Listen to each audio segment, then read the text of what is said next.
Bookmakers. Les écrivains au travail. Par Richard Guettet. Un jour, je peignais.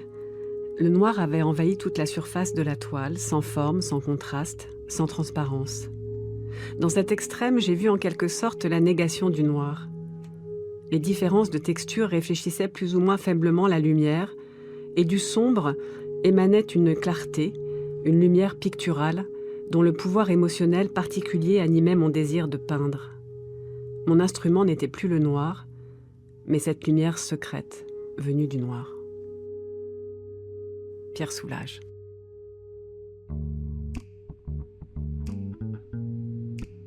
Je travaille avec les mots et avec le silence, les non-dits. Je travaille avec la honte, les secrets, les regrets. Dit le personnage de Jérôme dans Les Gratitudes, le dernier roman en date de Delphine de Vigan, publié en 2019 aux éditions J.C. Lattès. Elle a reconnu que ces phrases possèdent une part d'autobiographie involontaire, porte d'entrée d'une œuvre tissée d'âmes cabossées, de souvenirs enfouis et de sentiments à vif, qui démarre avec le douloureux Jour sans fin, inspiré de sa terrible expérience de l'anorexie, qu'elle publie sous pseudonyme à 35 ans en 2001, alors qu'elle est encore directrice d'études dans un institut de sondage. Pour ce nouveau numéro de Bookmakers, penchons-nous sur les secrets de fabrication de cette héritière des rigueurs d'Annie Ernaux et de James Salter, entre introspection ciselée et drames existentiels.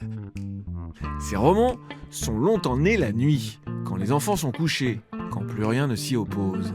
Les Jolis Garçons, puis Un soir de décembre, sorti la même année en 2005, narrent tous deux les désordres amoureux de cadres urbains bon chic, bon genre.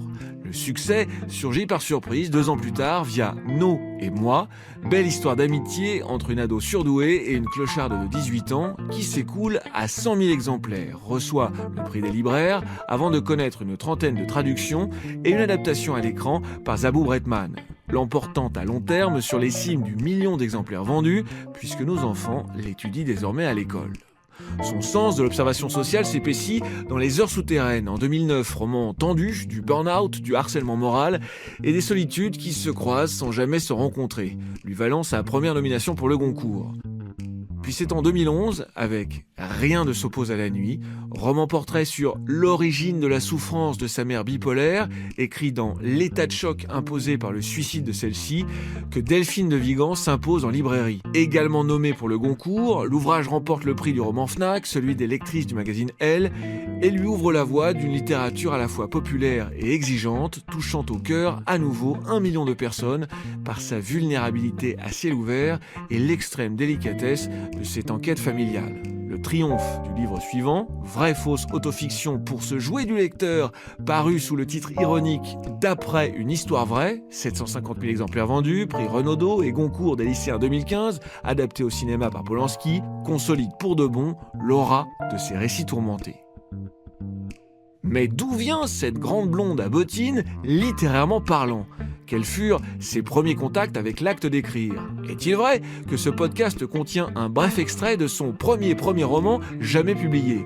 Ce sont quelques-uns des attraits du début de cette conversation avec Delphine de Vigan, qui ouvrit un jour l'un de ses romans avec ce fragment de Roland Barthes. Savoir que l'écriture ne compense rien, ne sublime rien, qu'elle est précisément là où tu n'es pas. C'est le commencement de l'écriture.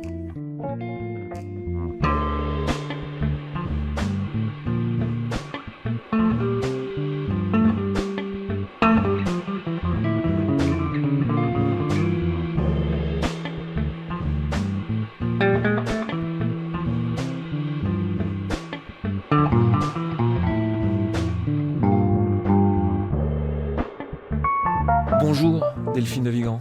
Bonjour Richard. Vous avez commencé à écrire à 12 ans, un journal intime que vous avez tenu, et ce n'est pas banal, jusqu'à vos 29 ans, jusqu'à la naissance de votre fille. Ce journal vous servait, je cite, à mieux vous connaître, à vous construire, à faire face à ce qui se passait autour de vous. Il n'était lu que par vous. Mais d'où vous est venue cette envie, cette idée de tenir un journal ? Le tout début de ce journal intime était adressé à une amie imaginaire qui s'appelait Julia. Et donc, il commence comme ça, « Chère Julia ».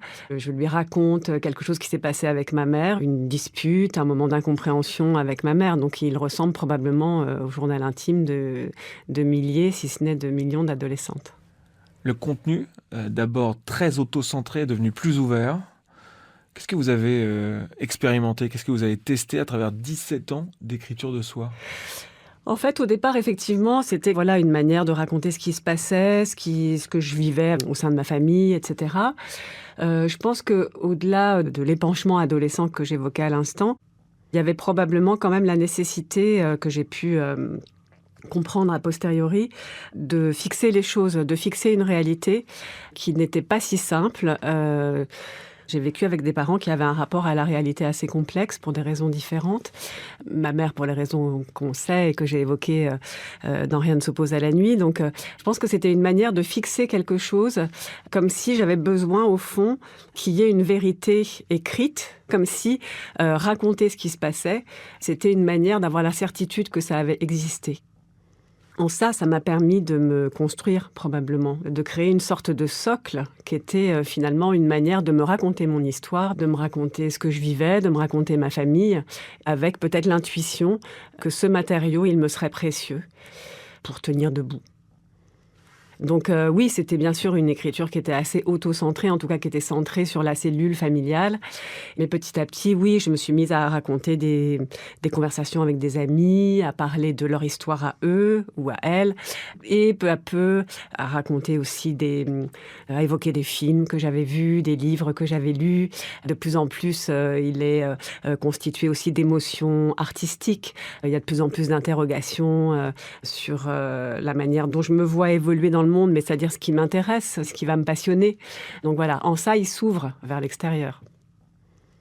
Vous voyez, au fil de ces 17 ans, des variations stylistiques?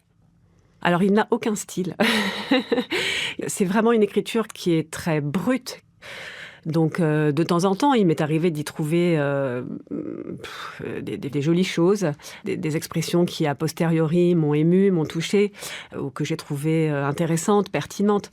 Mais il n'est vraiment écrit pour être surtout lu par personne, en fait. Vous avez prévenu, je crois, 1000 fois votre entourage que s'il vous arrivait un accident d'avion, il ne fallait surtout pas publier ces textes, justement parce qu'ils n'ont aucune dimension littéraire. Oui, pour moi, je serais absolument horrifiée qu'un seul paragraphes de ce journal intime sortent de la boîte dans laquelle ils sont enfermés, en fait. J'arrive pas à les jeter parce que c'est ma mémoire, en fait, parce que je me suis rendu compte en vieillissant à quel point finalement la mémoire opère un tri, à quel point un certain nombre de choses disparaissent dans les tiroirs, dans les je sais pas quoi, dans les souterrains, dans les caves de l'oubli, heureusement probablement. Mais en même temps, j'ai aussi souvent eu l'intuition que ce qu'on avait oublié, enfin en tout cas pour ma part ce que j'avais oublié, était partie intégrante de moi et pouvait expliquer aussi un certain nombre de choses, pouvait m'aider en tant qu'adulte, puis en tant que mère, puis en vieillissant à comprendre un certain nombre de choses. Donc c'est une mémoire à laquelle je tiens malgré tout, dont il m'est impossible pour l'instant de me débarrasser. C'est-à-dire que peut-être que dans l'acte de jeter ça, il y a quelque chose qui me paraît trop violent, même si je n'y reviens pas tous les 4 matins, hein, loin s'en faut. Et je l'ai fait 2 fois, et je l'ai fait 2 fois dans les 30 dernières années. Mais voilà, je peux pas le jeter, et en même temps, j'espère, voilà, si je meurs subitement, que je n'ai pas le temps de m'en débarrasser moi-même, non seulement qu'il ne sera pas publié, mais que ça ne sera pas lu, en fait. J'espère que mes enfants sauront prendre cette boîte et la foutre à la poubelle.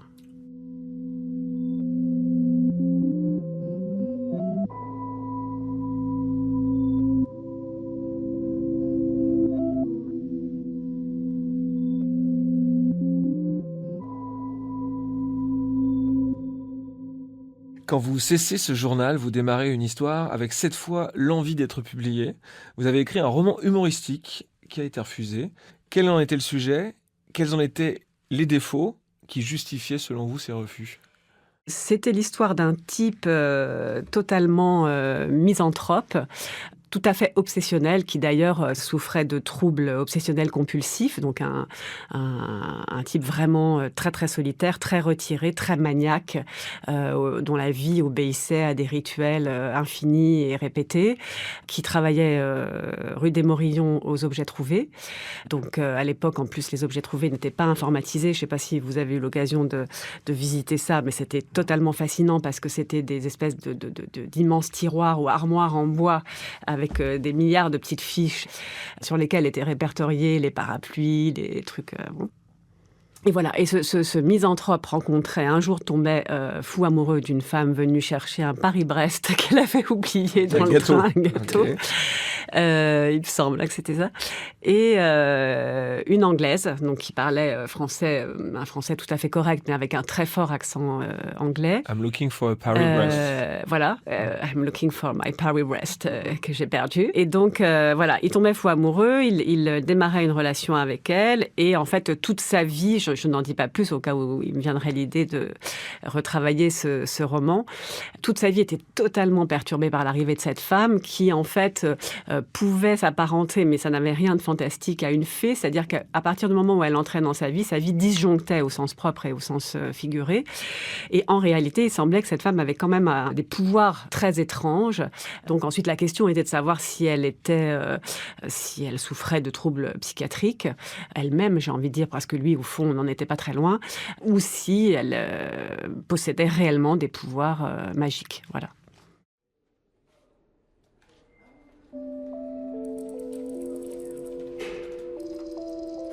Et oui, il faut remplir une petite fiche rose, madame. Après, on pourra vous dire si on a retrouvé votre sac à main. Si, madame, c'est écrit là, en toutes lettres, sur la petite pancarte. C'est comme ça. Ensuite, vous faites la queue, comme tout le monde, dans l'allée centrale. À chaque fois, le même discours. Sans s'énerver, avec toute cette agressivité contenue, ligotée dans le ton liquoreux, ostensiblement cordial. Je détache les syllabes et fais claquer les P, la petite pancarte. Furieux, il souffle par le nez, soupire bruyamment, lève les yeux au ciel, mais après toute cette série de manifestations exaspérées, il capitule.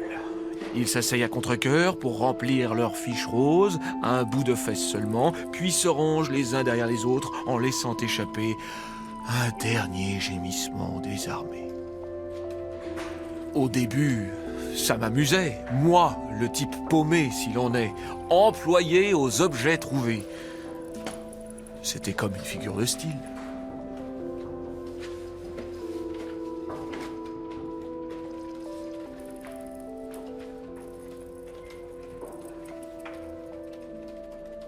Quels étaient les défauts du livre ? Alors, c'est un texte que j'avais écrit en 3 semaines, en étant... je travaillais donc encore en entreprise, et donc j'avais un jour où je pouvais un peu plus facilement trouver le temps d'écrire. Je pense qu'il n'était pas... Moi, j'aime beaucoup l'histoire encore maintenant. Hein. Si là, au moment où je vous la raconte, je l'ai jamais racontée, je crois. Donc, je me dis, tiens, c'est pas si mal. Mais il n'était pas suffisamment abouti. Voilà, je pense qu'il y avait peut-être un point de départ, il y avait peut-être quelque chose. Finalement, en vous en parlant d'ailleurs, je me dis, il y avait quand même des thèmes qui sont devenus finalement assez récurrents dans mon travail. Mais voilà, non, je pense que tout simplement, il n'était pas assez abouti. Ce roman vous vaut néanmoins les encouragements de plusieurs directeurs littéraires, dont celui de Grasset, qui publiera votre premier roman, Jour sans fin, F-A-I-M, en 2001, inspiré de votre expérience de jeune femme anorexique, de cette forme de destruction, de défonce aussi, comme vous l'écrivez en ouverture, quand, à 19 ans, vous pesez 37 kilos pour 1,75 m, dans un état de dénutrition proche du coma, après une année scolaire à cesser de vous alimenter. Je vais m'attarder un peu sur ce livre bref et je dois dire tout à fait bouleversant, qui est à la croisée du roman, de l'autobiographie et du documentaire. Pour l'écrire, vous vous êtes justement replongé dans ces journaux intimes pour y retrouver des détails physiques, physiologiques, c'est ça ? C'est un livre, en effet, que j'ai écrit très longtemps après que cette histoire M'est arrivé donc en fait quand j'ai envoyé ce premier roman humoristique par la poste à des éditeurs, effectivement Yves Berger m'avait encouragé dans mon travail, ce directeur littéraire de Grasset à l'époque, mais j'avais eu une autre directrice littéraire à l'époque au téléphone qui m'avait dit n'essayez pas de retravailler le premier jet de ce premier roman parce que c'est très difficile, partez sur autre chose. Le soir même, en fait, j'ai commencé à écrire Jour sans fin, qui était sans doute le livre que je portais en réalité depuis des années et qui probablement devait, par la force des choses, être mon premier roman. Mais je crois que j'avais essayé de le contourner en écrivant cette fiction humoristique. C'est comme si le livre était prêt d'une certaine manière, qu'il manquait juste l'étincelle pour allumer le désir de l'écrire et trouver l'énergie pour se mettre à sa table tous les jours ou presque en fait. C'était 15 ans après, quasiment, je pense. Donc, à la fois, si vous voulez, le souvenir de ces mois passés à l'hôpital, le personnage... Laure ne passe 3 mois à l'hôpital, pour ma part, j'en avais passé 7. Ce souvenir était encore très très présent, parce qu'au fond, cette expérience, sa violence, son âpreté, au moment de l'entrée dans l'âge adulte, a vraiment fait partie de ma construction. Et encore aujourd'hui, je sais à quel point ça fait partie de ce que je suis. Pas tant la maladie d'ailleurs elle-même que la guérison, que le fait d'en sortir, de ce que ça suppose, de s'extraire de ce truc-là. Et en même temps, le temps était passé, donc effectivement, il y avait, là aussi, on y revient, un certain nombre de choses que j'avais oubliées. Et puis surtout, je voulais, au fond, ce qui explique aussi que j'ai eu recours à la 3e personne pour écrire ce livre, je voulais donner un caractère plus universel à ce roman que ma propre histoire. Donc, l'écrire à la 3e personne, à travers ce personnage de Laure, qui est une sorte de double de moi-même, ça me permettait de dire un certain nombre de choses, de décrire de la manière la plus précise possible la maladie, parce que je voulais raconter ce que c'est que physiquement peser 35 kilos, ce que ça veut dire dans le corps. Sentir la mort s'introduire peu à peu, effectivement, à l'intérieur de soi. Le froid, qui est une des raisons pour lesquelles, personnellement, j'ai renoncé. Enfin, à un moment donné, j'ai craqué.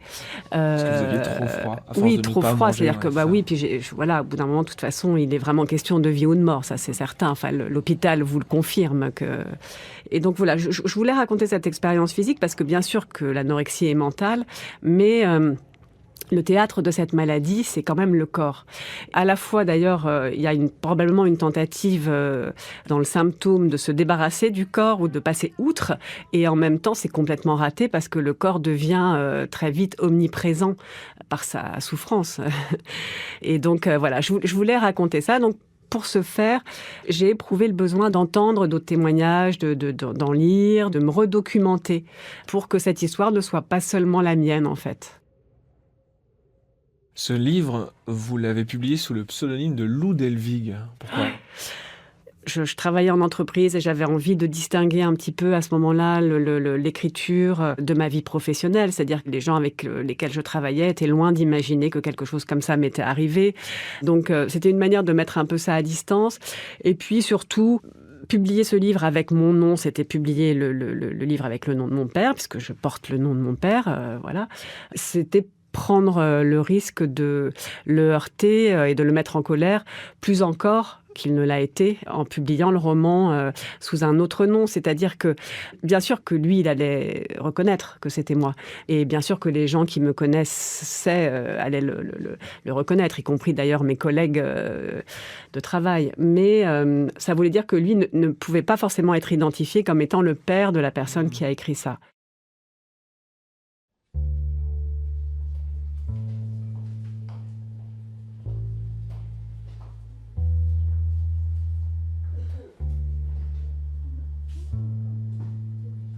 Son père est passé la voir à l'hôpital pour lui offrir un mélange télé de chez Balsen. Amandes, raisins secs, noisettes, cacahuètes, serrés dans un petit paquet doré. Elle écrit ça après son départ. Il m'a apporté des cacahuètes. Mais sur le papier, la phrase est indécente, tellement énorme qu'elle a peine à y croire. Un jour, il l'avait appelée, plusieurs semaines avant son hospitalisation, pour lui expliquer que ce n'était plus possible, qu'il ne pouvait plus, parce qu'il avait l'impression de voir les Éthiopiens à la télé. Il manque plus que les mouches. Il était fatigué, miné, tu comprends, à bout de force. Toute cette souffrance que les enfants vous infligent. L'anorexie mentale révèle un problème relationnel avec la mère, une inversion des rôles. On lit ça dans tous les magazines féminins, tu comprends? Avec la mère. Alors à quoi bon s'infliger un tel spectacle? Il n'a pas pu résister. Il est venu voir le fauve en cage, ça valait quand même le détour. Les gémissements d'une vieille ont eu raison de sa bravoure. Au 12e, il n'y a pas que des squelettes indomptables et des baleines affamées, il y a des vieux qui meurent aussi. On sait plus très bien où les mettre, tu sais. Tu t'en vas déjà? Après son départ, elle écrit sa révolte en quelques mots, à toute vitesse, sur le cahier. Oui, elle avait les yeux démesurément agrandis, cerclés de noir, les bras comme des allumettes, la peau tirée à ne plus pouvoir sourire. Oui, c'est vrai. Elle n'entendait plus et pouvait à peine parler. Elle titubait, s'étalait dans la rue, elle ne pouvait même plus plier les jambes. Oui, elle pelait de froid, en crevait et perdait ses cheveux par poignées. Oui, c'était du gâchis, un vrai gâchis, comme on dirait donner de la confiture au cochon. Oui, mais elle était sa fille.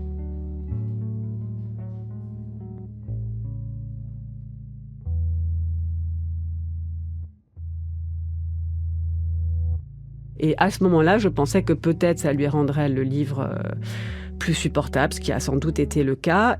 Et puis plus tard, j'ai eu envie d'assumer et voilà. Il est ressorti en poche en 2008 sous mon nom. Ouais.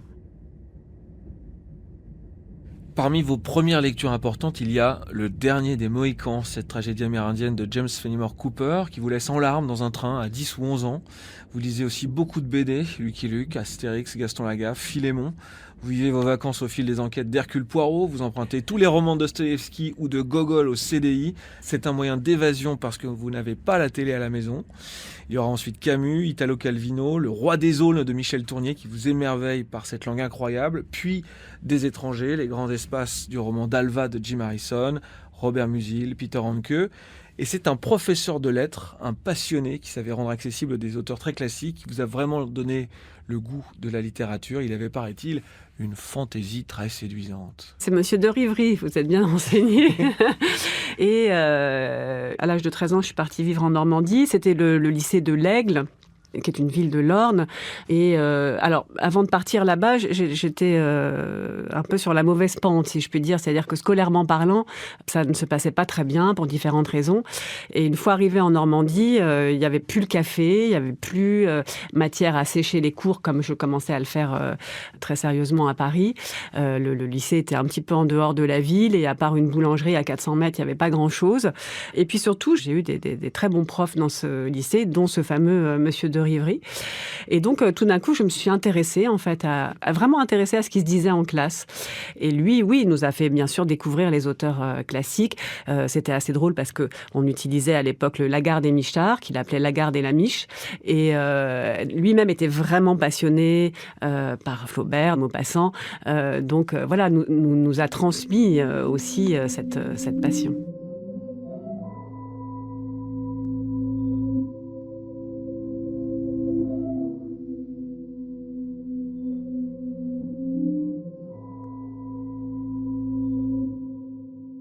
Votre mère, Lucille, était une grande lectrice de poésie comme de littérature contemporaine. Elle vous a fait découvrir de nombreux auteurs, elle aussi, lesquels, parmi ceux-là, ont eu et ont peut-être encore de l'effet sur votre écriture. Les romans de Patrick Modiano, par exemple. Je sais que vous avez récupéré son exemplaire de livret de famille, Oui, c'est tout vrai. abîmé. Ouais. Oui. Alors, ma mère était vraiment une grande admiratrice de Patrick Modiano, de Annie Ernaux aussi, de Beckett, de Bataille. Voilà, ce sont des auteurs que j'ai découverts par elle, probablement. Ils ont vraiment fait partie de ma construction intellectuelle et artistique, d'une certaine manière. De là à vraiment cerner leur influence, je ne saurais pas dire. Aujourd'hui, quand je pense à Modiano, c'est vraiment... Il me touche parce qu'il m'a été transmis par ma mère. C'est comme un petit paquet, enfin un petit paquet, un magnifique paquet, on va dire, que ma mère m'a laissé, en fait. Est-ce que je peux vous demander de lire, Delphine Vigan, de lire et de commenter la citation du peintre français Pierre Soulages, connu pour ses innombrables variations autour de la couleur noire, citation qui ouvre votre roman « Rien ne s'oppose à la nuit ».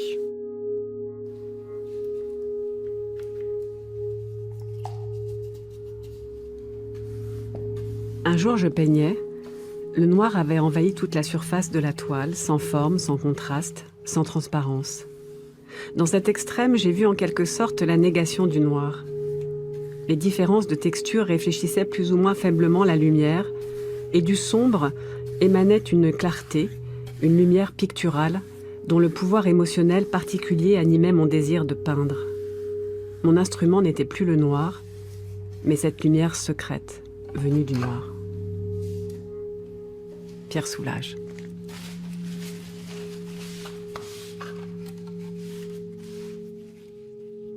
J'ai commencé à penser très sérieusement à écrire ce livre après l'écriture du roman précédent qui s'appelle « Les heures souterraines ». Et dans cette période où je tournais autour de la nécessité d'écrire ce livre, le refus d'écrire ce livre et que je n'arrivais pas à me dépêtrer de cette situation, j'avais été interviewée à France Inter à propos des heures souterraines. Après cet entretien, le présentateur, Emmanuel Kéran, m'a proposé de rester pour l'interview suivante, car il avait la chance, parce qu'à l'époque il était vraiment assez rare, d'interviewer Pierre Soulages. J'ai été complètement fascinée et peu de temps après, je me suis précipitée pour voir l'exposition qui était à Beaubourg, dont il était venu parler, avec ma fille. Et c'était aussi pour moi aller au-delà de cet a priori que du noir, c'est du noir. C'est-à-dire quand on m'expliquait Pierre Soulages, pour moi c'était un peu cette ironie d'ailleurs un peu stupide qu'on peut avoir par rapport à l'art contemporain en se disant oui, le type il fait du noir et puis bon. Et en fait je suis allée voir l'exposition et j'ai rarement été à ce point bouleversée par de la peinture et il y avait vraiment quelque chose qui m'a complètement saisie. J'ai acheté un livre d'entretien dans lequel j'ai trouvé cette citation et à un moment donné je me suis dit mais en fait c'est ça mon projet. Je ne vais pas pouvoir faire l'impasse, c'est-à-dire qu'il va vraiment falloir que je mette les mains dans l'obscur, dans l'obscurité, mais peut-être que de ce matériau surgira de la lumière. En fait, du noir, il peut donc surgir de la lumière, voilà.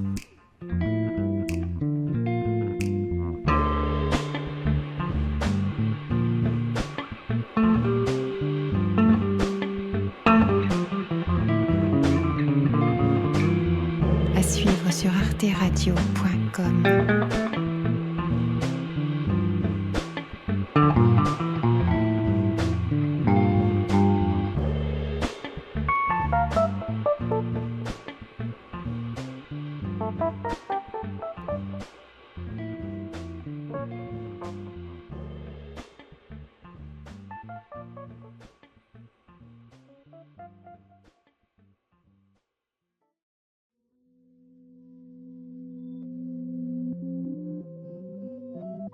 Si j'ai écrit ce livre, c'est aussi parce que toute mon enfance, j'ai entendu des gens dire il faudra écrire sur cette famille, que cette famille est romanesque, il faudra écrire là-dessus. Et ça a fait probablement de moi la romancière que je suis. Ça a contribué en tout cas à faire de moi la romancière que je suis. Bookmakers. Les écrivains au travail. Par Richard Guettet. En 2010, une trentaine d'années après les vœux répétés de son entourage qui déterminèrent peut-être ainsi sa vocation, Delphine de Vigan s'engage tout entière dans l'écriture, qui ne durera que 9 mois, d'un roman prenant pour cadre et personnage sa famille, je cite, joyeuse et dévastée. Le temps d'offrir, plus précisément, un cercueil de papier à sa mère bipolaire qu'elle rebaptise Lucille. Publié à la rentrée 2011 aux éditions J.C. Lattès, Rien ne s'oppose à la nuit s'ouvre sur la découverte du corps de Lucille quelques jours après son suicide par Delphine elle-même. La romancière interroge longuement ses oncles et ses tantes, toutes celles et tous ceux qui l'ont connue de près, enclenche le processus, mais très vite, l'élan se brise. De Vigan écrit « Je sais aujourd'hui, alors que je ne suis même pas à la moitié du vaste chantier dans lequel je me suis empêtré, j'ai failli écrire du vaste merdier dans lequel je me suis foutu, combien j'ai présumé de mes forces. Quelle énergie faut-il pour faire naître un roman de deuil ? Comment s'autoriser soi-même à écrire puis à rendre public des secrets familiaux ? Comment rapiécer les trous de la mémoire ? Où se situe la frontière entre la vérité et la fiction ? Et est-ce que c'est un soulagement d'écrire tout ça, vraiment ? Je parie que les réponses à ces questions se trouvent dans cette deuxième partie de ce numéro de Bookmakers en compagnie de Delphine de Vigan.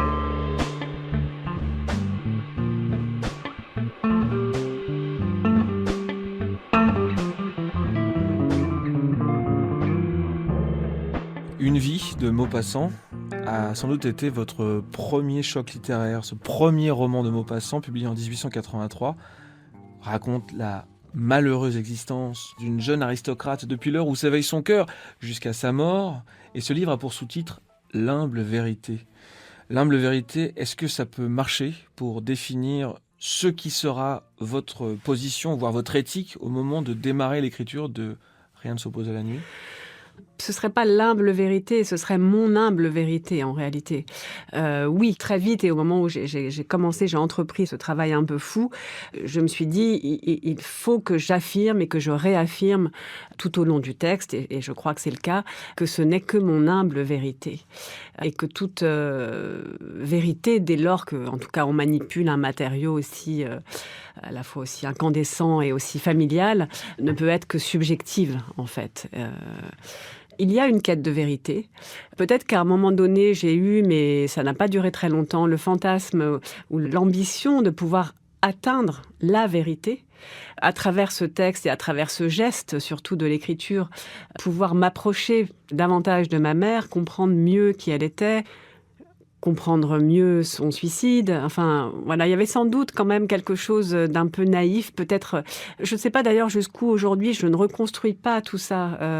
Est-ce que j'ai vraiment cru que je pouvais atteindre quelque chose ? Est-ce qu'au fond, je ne savais pas dès le départ que c'était impossible ? Je ne sais pas trop. En tout cas, en cours de route, très clairement, je me suis dit « Non, tu n'en sauras pas plus à la fin de ce texte. Peut-être que tu te seras surtout rapproché de toi-même. Peut-être que je me suis réconciliée moi-même avec un certain nombre de souvenirs et avec une certaine vision de ma mère. Mais au fond, je ne crois pas malheureusement avoir saisi une quelconque vérité. » Étant donné la nature éminemment intime et douloureuse du texte, est-ce que c'est déplacé de vous demander d'en lire un fragment à voix haute ? Non, ça, je peux. Aujourd'hui, 10 ans après, je peux. Il y a certains passages que j'étais incapable de lire au moment où le livre est sorti. Ça m'est arrivé qu'on me demande, je pouvais en lire certains passages, mais pas tous. Et ça m'est arrivé qu'on me demande, notamment de lire le début du texte, que j'étais pas capable de lire à voix haute et encore moins en public. Voilà, c'est sans doute, évidemment, de tous les livres que j'ai écrits, d'abord celui que je connais le moins. C'est pour ça que, d'ailleurs, en pensant à ce moment qu'on allait passer ensemble, je me suis dit c'est étonnant parce qu'au fond, je vais parler de mon livre que je connais le moins, mais c'est intéressant. Et en même temps, voilà, c'est celui qui conserve la charge émotionnelle la plus importante.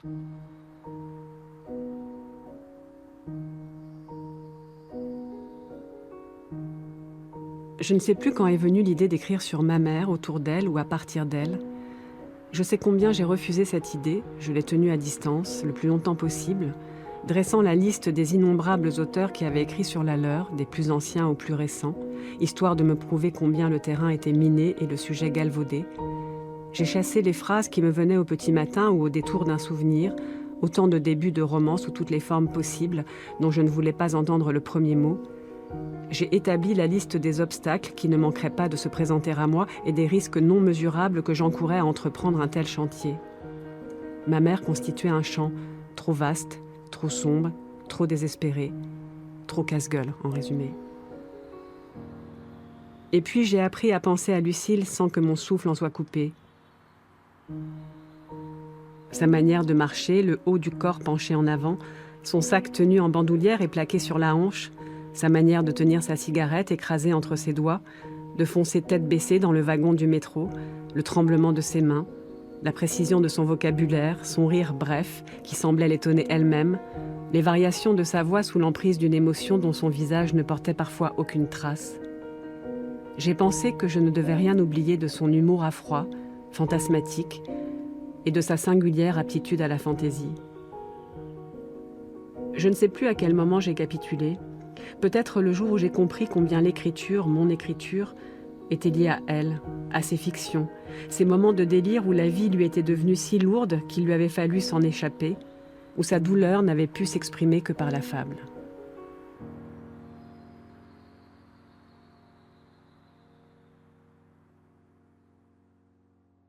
À quel moment vous avez décidé d'intégrer le making-of du livre dans le livre, c'est-à-dire sa propre genèse, le récit de votre quête, le processus, vos recherches, vos doutes, d'intégrer vos errances narratives, c'est votre formule, à cette enquête scrupuleuse sur l'origine de la souffrance de votre mère bipolaire.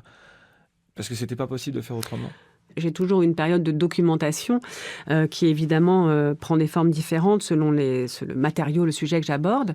Là, en l'occurrence, j'avais passé à la question tous les frères et sœurs de ma mère encore vivants, ma propre sœur. J'avais mené une sorte d'enquête familiale qui a duré plusieurs mois. Et quand je me suis lancée dans l'écriture, j'avais vraiment l'idée d'un texte, là aussi, qui serait un récit à la troisième personne, au passé, et qui engloberait la vie de ma mère, à partir de laquelle j'avais conscience de fabriquer un personnage, de l'âge de ses 7 ans, en gros, jusqu'à sa mort.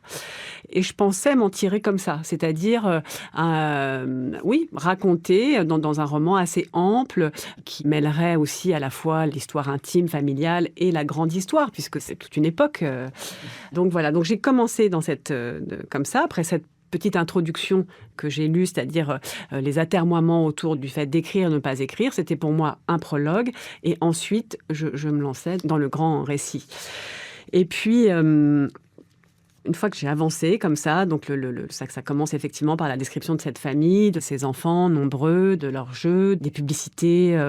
Ma mère était mannequin vedette, on disait, donc enfant vedette, voilà, pour enfant des vêtements vedette, haut de gamme. Voilà, pour des vêtements pas seulement haut de gamme. Elle a fait des publicités pour Fil d'Art, pour différentes marques de textiles ou de jus d'orange. Et comme d'autres frères et sœurs de ma mère, ils étaient tous très très beaux. Et donc voilà. Et quand j'ai commencé à raconter ça, je me suis amusée. D'ailleurs, pour moi, le roman, en tout cas, dans ses points de départ, a une tonalité aussi, une distance un peu amusée sur un certain nombre de choses que je décris, de cette famille un peu bordélique qui habitait rue de Maubeuge, à Paris, qui était très bruyante et assez folklorique. Voilà. Et donc, ensuite, j'ai raconté dans un chapitre ce que je considère, et ce qui quand même a été considéré souvent dans la famille comme une sorte de drame originel.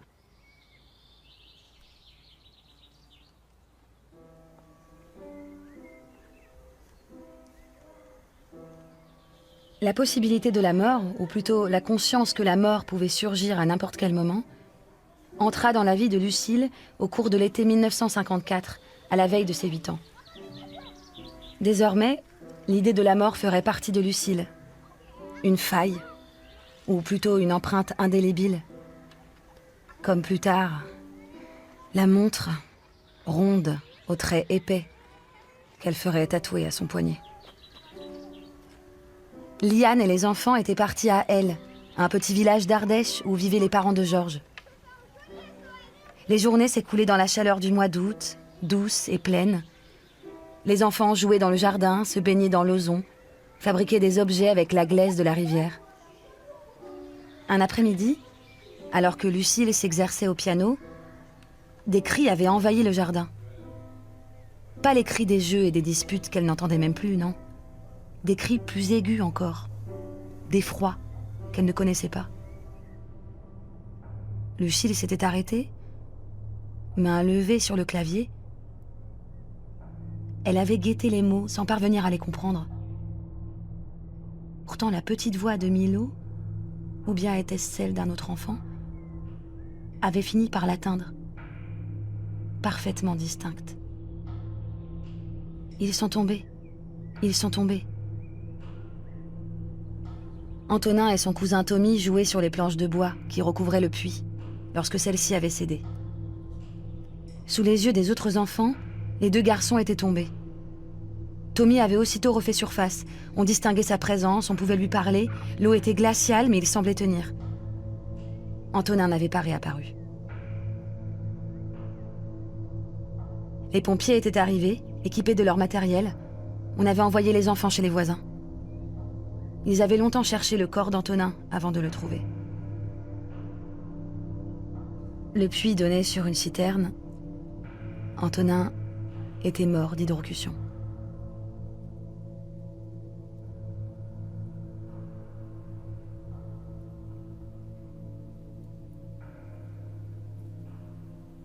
Le drame est entré dans cette famille, en fait. La mort est entrée dans cette famille par cet accident. Et j'ai raconté ça, je l'ai écrit. Et puis, là, je me suis trouvée complètement arrêtée dans l'écriture. C'est-à-dire qu'en fait, en écrivant ça, je ne pouvais ignorer que j'avais fait le choix d'une version parmi plusieurs. C'est-à-dire que quand j'avais demandé aux uns et aux autres de me raconter la mort d'Antonin. Les versions différaient en des points de détail. Est-ce que mes grands-parents étaient là tous les deux? Est-ce que mon grand-père était à Paris? Il était revenu après? Est-ce qu'ils étaient présents dans la maison? Qui était présent dans la maison? Qui était dans le jardin? Moi, pour raconter cette scène, j'avais à un moment donné besoin de savoir qui était avec ces enfants qui jouaient, quels enfants étaient présents en fait. Est-ce que ma mère était là dans le jardin? Est-ce qu'elle était dans la maison, par exemple? C'était une question hyper importante. Mais non, en fait, alors personne ne pouvait m'apporter la preuve de ce qui s'était passé. Et les versions différaient. Et moi, j'avais aussi en tête la version de ma grand-mère qu'elle nous a souvent racontée quand on était petits. Parce qu'enfant, on a vécu aussi avec ces morts, ces frères morts de ma mère, qui étaient comme ça, je le raconte dans le livre, il y a eu les photos qui étaient posées comme ça, des frères morts, et probablement parce qu'enfant, on a une attirance pour le morbide, on demandait souvent à ma grand-mère de nous raconter, raconte-nous. Et j'avais choisi finalement une version, et non seulement je l'avais choisie, mais après probablement je l'avais transformée moi-même par l'écriture, en imaginant cette scène, en comblant des blancs, en décidant que ma mère était en train de jouer du piano, en décidant ce qu'elle avait pu ressentir à ce moment-là. Évidemment que j'en sais rien en fait. Donc en ça, écrire est forcément une fiction. Mais tout d'un coup, je me suis trouvée arrêtée parce que peut-être tout d'un coup, j'ai pris conscience à quel point cette entreprise de vérité, cette tentative de me rapprocher que j'évoquais, elle était complètement impossible, elle était totalement vaine en fait. Pourquoi je manipulais ce matériau qui était tellement douloureux, qui était tellement incandescent, si c'était de toute façon pour fabriquer quelque chose potentiellement faux. Bien sûr que c'était potentiellement faux, mais même c'était très certainement faux en fait. Et c'est peut-être à ce moment-là, quand j'ai pris conscience de ça, qu'écrire, c'était forcément reconstruire. Et donc, je me suis trouvée pendant plusieurs jours, mais vraiment empêtrée là-dedans, et à faire le tour du pâté de maison, et à me dire qu'est-ce que je fais, est-ce que je continue. Et au fond, le seul moyen que j'ai trouvé pour dépasser cet obstacle majeur, ça a été de raconter, en fait. Donc, effectivement, de prendre la parole, de dire, voilà, je me suis arrêtée, je me suis trouvée dans telle situation.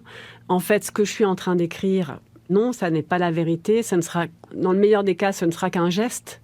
Voilà. Et en tout cas, d'écrire ça, c'est ce qui m'a permis de continuer. C'était aussi un moyen de dire au lecteur, attention, là, je t'ai dit ça, mais d'aucuns ou d'autres pensent ça. Ou dans une autre version, on m'a raconté ça. Donc, moi, je n'ai pas la vérité. Vous enregistrez, vous nous l'expliquez, des membres de votre famille, ceux qui ont connu votre mère. Vous stockez des heures de paroles numériques sur votre ordinateur, des heures chargées de souvenirs, de silence, de larmes, de soupirs, de rires, de confidences. J'aimerais m'attarder un peu sur ces entretiens. Combien de temps a duré cette phase de recherche et d'interview? Prépariez-vous énormément en amont vos questions à vos proches et à ceux qui ont connu Lucile? Non, je ne préparais pas. Ça a duré assez longtemps. Dans mon souvenir, je dirais quand même plusieurs mois. Ça s'est étalé en tout cas sur plusieurs mois parce qu'il y avait aussi une difficulté technique de voir les uns et les autres. Donc c'était soit profiter que les uns ou les autres viennent à Paris, soit aller les voir. Donc ça a pris du temps aussi pour ces raisons-là. Et pour les entretiens, non, je ne les préparais pas. J'avais un petit canevas en tête. Donc je voulais qu'il me raconte un certain nombre de souvenirs. Alors après, c'était pas les mêmes, évidemment, selon les personnes que j'interviewais. Les frères et sœurs de ma mère, c'est une grande fratrie, puisqu'ils ont eu 9 enfants, mes grands-parents. Donc il y avait les frères, ce qu'on appelle les aînés, qui sont vraiment contemporains de ma mère. Ils sont malheureusement tous morts aujourd'hui. Et ce qu'on appelait les petits. Voilà. Et donc, ils n'avaient pas du tout la même vision, puisqu'il y a ceux qui avaient vécu avec elle sa jeunesse, et puis les sœurs de ma mère qui avaient 10 ou 12 ans de moins qu'elle, pour qui elle avait été une grande sœur, sans doute assez mystérieuse d'ailleurs. Donc, mais vous arriviez sans note et sans aucune note note et sans question. Des questions, je les posais, c'est-à-dire voilà, est-ce que tu peux me raconter, voilà, est-ce que tes souvenirs à ses frères et sœurs contemporains, on va dire par exemple, quelle petite fille elle était, est-ce que tu te souviens comment tu qualifierais la petite fille qu'elle était, est-ce que tu peux me raconter la mort d'Antonin. J'avais quand même un cadre entre guillemets et des questions que j'ai posées à tous les mêmes. Ensuite, il y a d'autres questions que je voulais poser qui étaient plus compliquées sans doute à aborder, que certains ont abordé d'eux-mêmes, je le raconte dans le roman, et d'autres pour lesquels il a fallu que j'aille au charbon et qu'à un moment donné je pose la question sur des sujets plus douloureux, Je savais où je voulais en venir en fait, je savais ce que je voulais recueillir plus exactement. Alors justement, ces entretiens, vous allez les retranscrire mot à mot. comme dans le métier que vous avez longtemps exercé, directrice d'études dans un institut de sondage spécialisé dans l'observation sociale en entreprise ? Oui, enfin pas seulement parce qu'en fait j'ai travaillé donc dans ce qu'on appelle les études qui ont été d'abord, j'ai travaillé pendant 10 ans dans les études de marché, mais on recueille notamment quand on fait des études qualitatives la parole des consommateurs, souvent sans a priori, on les fait parler. On va les faire parler de Arte Radio. Est-ce que vous pouvez me dire ce que vous en pensez, qu'est-ce que vous préférez, etc. Qu'est-ce que ça signifie pour vous, quelle image vous avez de Arte Radio, est-ce que vous diriez que c'est plutôt ceci, plutôt cela, etc. Et puis, donc ça a été les 10 premières années de mon parcours professionnel. Entretiens qui sont, menés mot à mot, recueillis mot à mot. Alors oui, en général, oui, voilà. Quand on fait du qualitatif, on recueille vraiment la parole des personnes qu'on interviewe brute, mot à mot. Ensuite, on fabrique souvent ce qu'on appelle une sorte de guide, de grille de lecture, dans laquelle on va regrouper des thèmes. C'est-à-dire que si les gens vous ont parlé, vous ont répondu en vous disant des choses semblables, qui concernent l'image, qui concernent la cible de Arte Radio, etc., vous allez regrouper ça et vous allez produire éventuellement des verbatims pour dire ensuite à votre client, Arte Radio est perçu comme ci, comme ça, preuve en est, je vous donne quelques verbatims pour que vous voyez un peu... Voilà. Et regrouper par thème, c'est ce que vous avez fait avec vos interlocuteurs ? Voilà, c'est ce que j'ai fait. Donc j'ai fait la mort d'Antonin, la rue de Maubeuge, la petite fille que ma mère était. Voilà, sans doute à vous raconter comme ça paraît un peu schématique, mais il y avait quelque chose de ça. Il y a un document Word pour chaque thématique. Comment vous organisez ça ? Oui, il y a un document Word dans lequel je mets par thème, avec les vrais prénoms qui ne sont pas ceux du roman, Lisbeth m'a dit ça, Justine m'a dit ça, Violette m'a dit ça, sur tel ou tel aspect. Sur le premier internement de ma mère, là aussi, j'ai plusieurs versions, c'est-à-dire que j'ai plusieurs récits d'un même événement, puisqu'il y a mes propres souvenirs, bien sûr, ce que ma mère en a écrit, ce que ma mère avait écrit sur ce sujet. Il y a un rapport de police, il y a ce que la plus jeune sœur de ma mère qui était là, qui est venue nous secourir, qui s'appelle Violette dans le roman, m'en a raconté. Il y a ce que ma sœur m'en a raconté, évidemment. Et à partir de tout cet ensemble, je peux vous dire que j'ai vraiment l'impression de manipuler juste une bombe. Je vais essayer de raconter cette fameuse date. Du premier internement. Voilà. Ouais.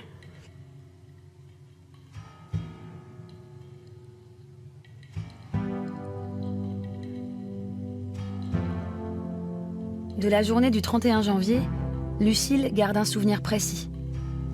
Mon refus de rester à la maison, mon départ matinal pour le collège, les croissants aux amandes achetés par Manon pour le petit déjeuner, le titre des chapitres du Maître et Marguerite qu'elle lui lit à voix haute, la menace que représente d'un seul coup la couverture du livre de poche, la fresque qu'elle peint depuis plusieurs semaines sur le mur du salon, soudain jugée maléfique. Il lui semble que les lignes entrelacées dessinent une croix gammée et qu'il lui faut effacer sur le champ.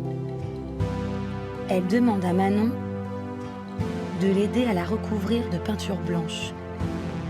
S'impatiente de sa lenteur.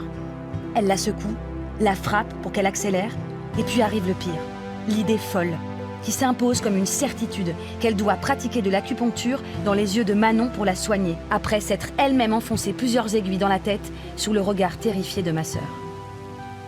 Dans la camionnette de police, Lucille se déshabille de nouveau. Sous la couverture brune qu'on lui impose, elle a des hallucinations dont elle se souvient.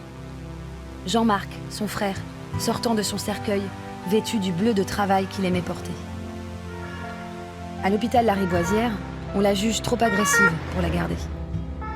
Elle est alors transférée au service psychiatrique du 13e arrondissement et finit par atterrir à l'hôpital de Maison-Blanche, dont elle ressortira 2 semaines plus tard, toujours en plein délire.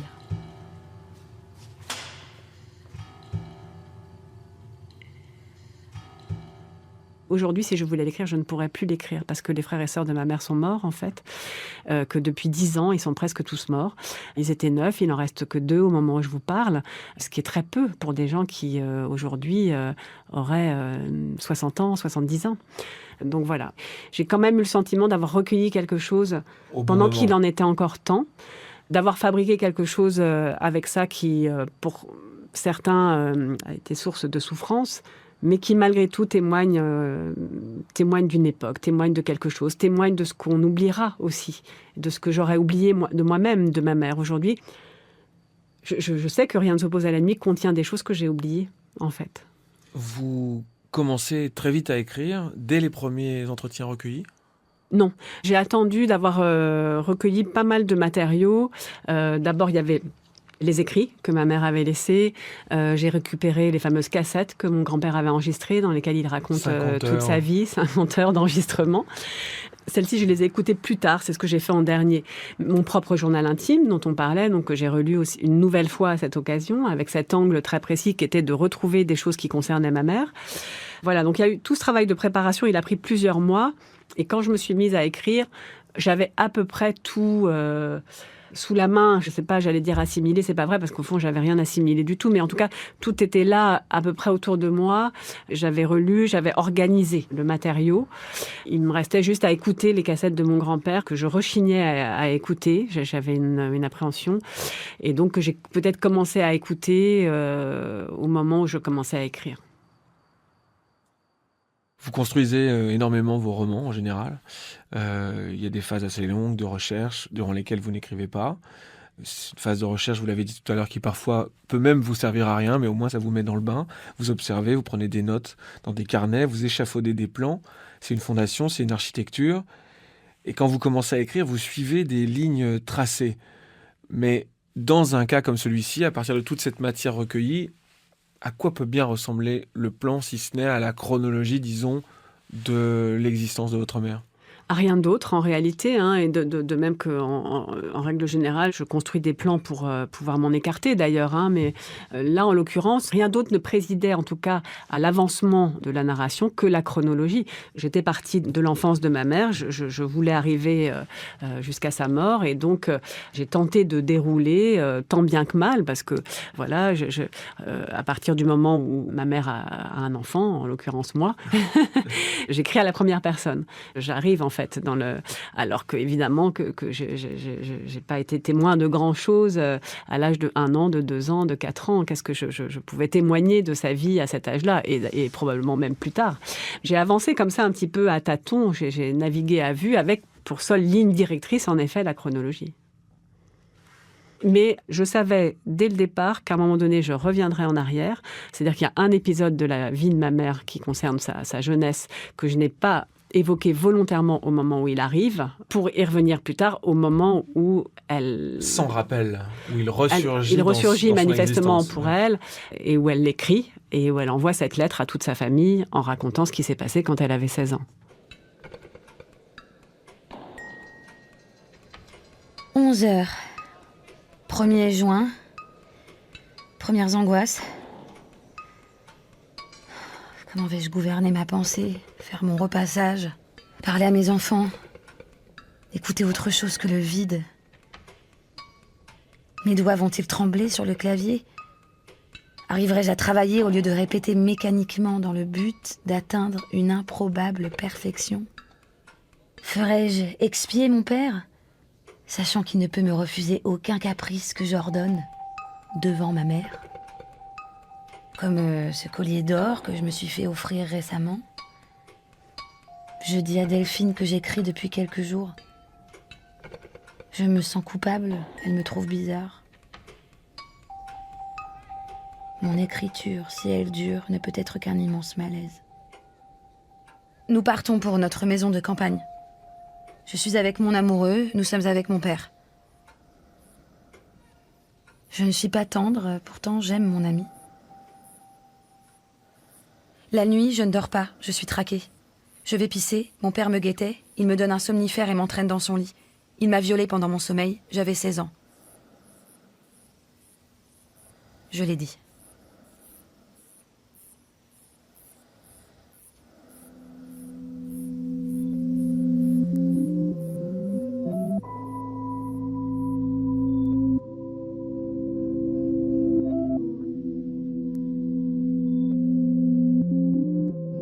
Je suppose que vous êtes aussi beaucoup documenté sur le mal qui frappa votre mère, cette psychose maniaco-dépressive qu'on appelle aujourd'hui plus fréquemment la bipolarité. pas tant que ça. C'est-à-dire qu'au fond, ce qui m'intéressait, c'était elle, vraiment.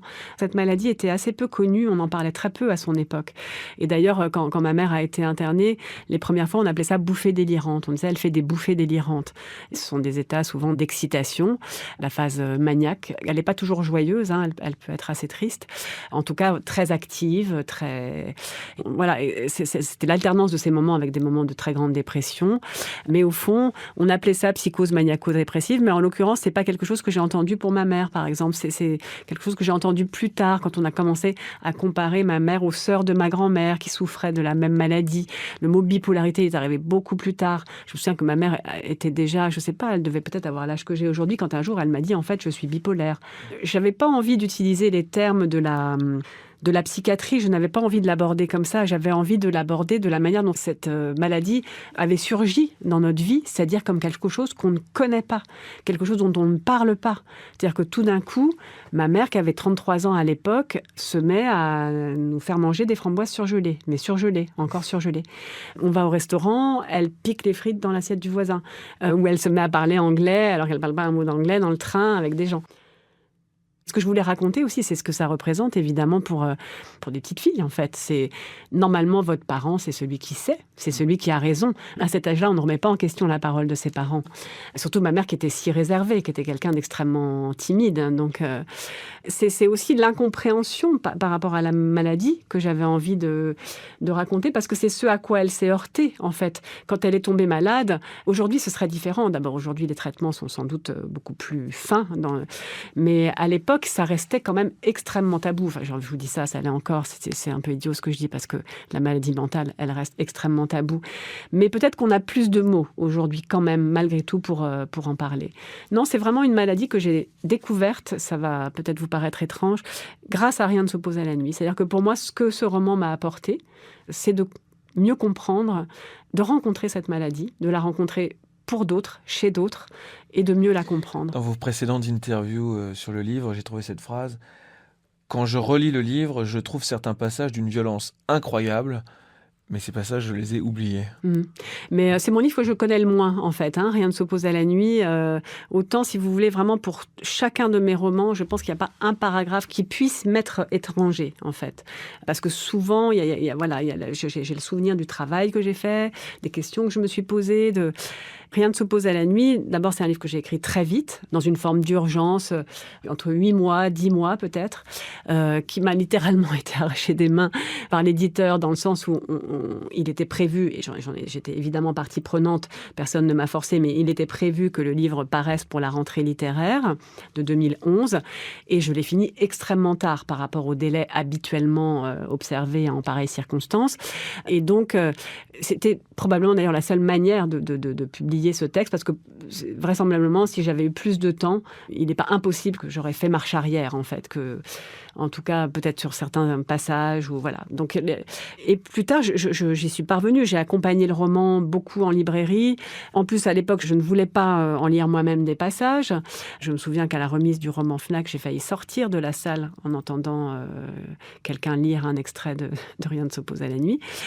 Et puis après, tout ça, c'est comme la boîte s'est refermée. C'est-à-dire que ça a été une sorte de tourbillon complètement dingue, la sortie du livre, l'accueil du livre, ce qui s'est passé ensuite avec certaines personnes de ma famille, etc. Tout ça, c'était beaucoup d'agitation, beaucoup de souffrance, beaucoup de...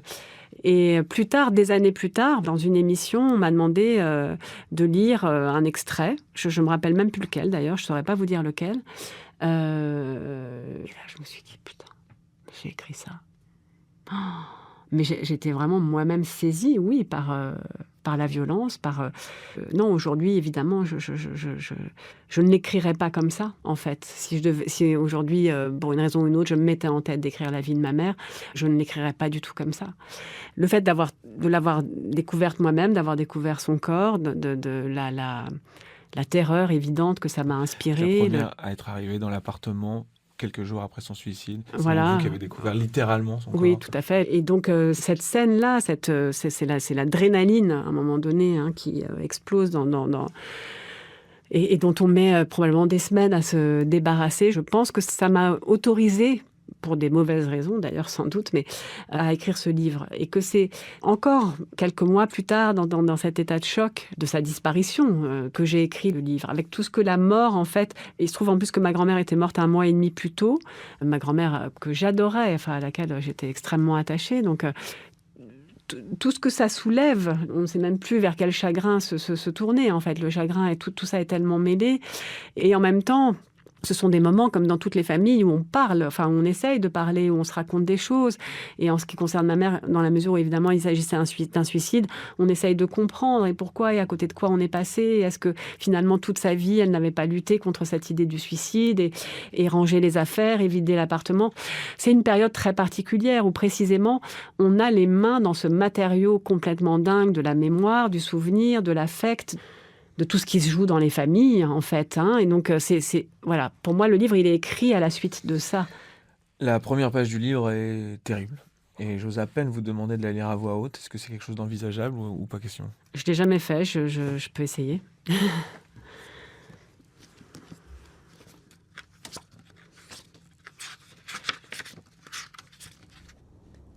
Ma mère était bleue, d'un bleu pâle mêlé de cendres, les mains étrangement plus foncées que le visage, lorsque je l'ai trouvée chez elle ce matin de janvier.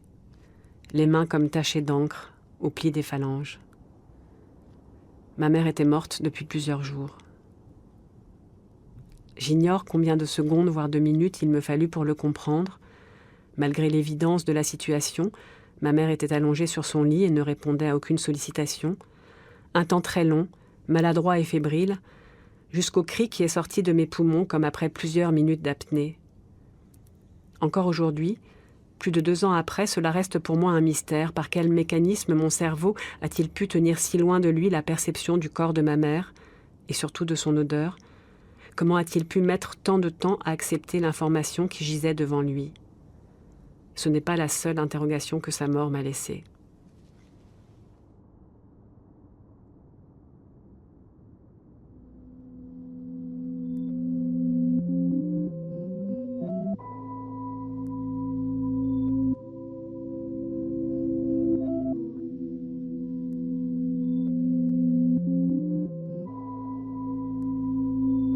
Il y a dans le livre un travail d'agencement des souvenirs qui, par juxtaposition, produisent des images très fortes.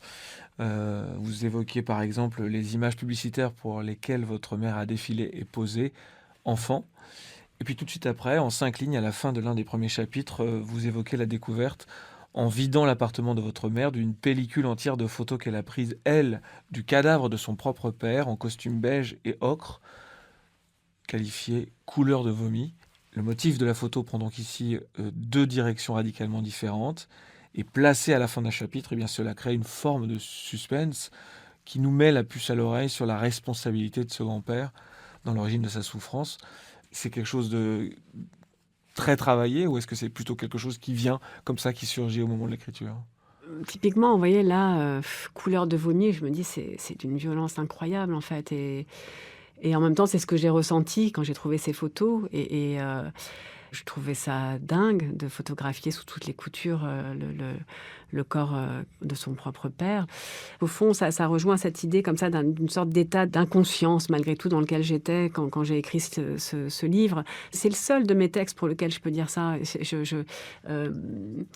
Parce que je savais que j'allais venir ici et qu'on allait parler de Rien ne s'oppose à la nuit. Et je me suis dit, il faudrait peut-être que je le relise. Et en fait, je ne peux pas, je peux le feuilleter, en fait. Je l'ai feuilleté, voilà. Et voilà, de temps en temps, j'aperçois un truc, je me dis, ah oui, mais oui, c'est vrai, ah oui, ça. En même temps, je n'ai relu sans doute aucun de mes livres du début à la fin. J'ai évidemment mieux à faire, mais celui-là, j'ai quand même un rapport d'attraction-répulsion avec lui qui est particulier. Ce que vous évoquez, c'est quelque chose que je pratique dans mon écriture d'une manière générale, c'est-à-dire cette volonté, en tout cas, à un moment donné, de travailler la chute des chapitres. C'est quelque chose que je fais beaucoup, qui importe beaucoup pour moi, de dire justement en une phrase le contraire de ce que je viens de dire, ou d'insinuer par une phrase en fin de chapitre ou en fin de paragraphe quelque chose qui va devenir important par la suite. C'est une mécanique narrative que j'aime bien utiliser. J'aime bien ce moment du raccourci, en fait, où à un moment donné, voilà, il y a une espèce de chute. On a l'impression qu'on tombe de 2 marches et on se demande où on va être au chapitre suivant.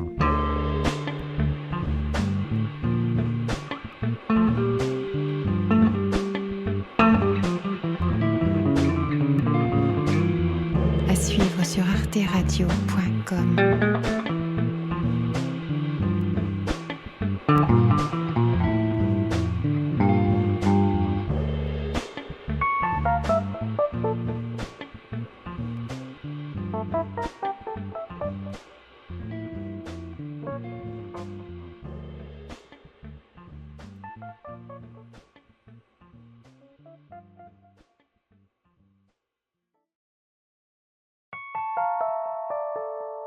Bookmakers, Les écrivains au travail.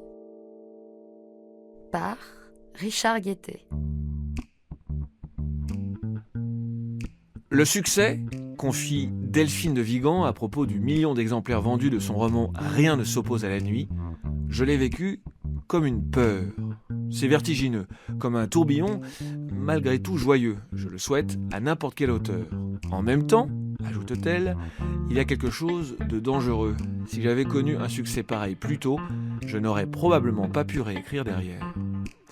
En pleine élaboration de son prochain roman, policier, après avoir récemment adapté en scénario Tropique de la violence de Natacha Apana avec le réalisateur Manuel Chapira, celle qui se décrit comme une hypersensible en voie d'apaisement, une hyperactive en voie de ralentissement, une hyper susceptible en quête d'autodérision, revient ici, dans cette troisième et dernière partie de Bookmakers, sur sa vie d'autrice avant et après les triomphes éditoriaux, sur son style fluide, porté, je cite, par une grande économie de moyens, sur l'imprévisible aide à l'écriture de son lave-linge et de son lave-vaisselle, voire sur une étrange affaire de radio fantôme, d'après une histoire vraie.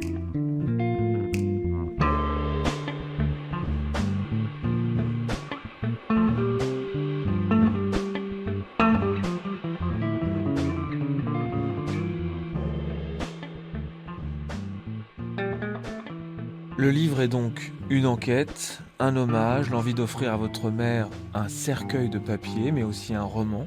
C'est d'ailleurs marqué sur la première page, car vous vouliez faire de votre mère un personnage romanesque.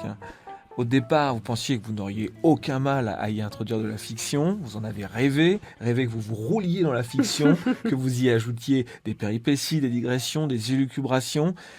Mais vous avez été finalement terrorisé à l'idée de vous tromper dans les lieux, dans les âges, dans les dates, incapable de vous affranchir tout à fait du réel. Je me demande qu'est-ce que ça produit comme effet sur la langue, ça. Surtout pas d'effet de style, mais sans non plus confiner à la sécheresse. Pour moi, c'était avant tout une affaire de tonalité. Peut-être plus que dans d'autres de mes livres où il est beaucoup question de rythme, de sonorité. Là, il y avait vraiment quelque chose autour de la tonalité.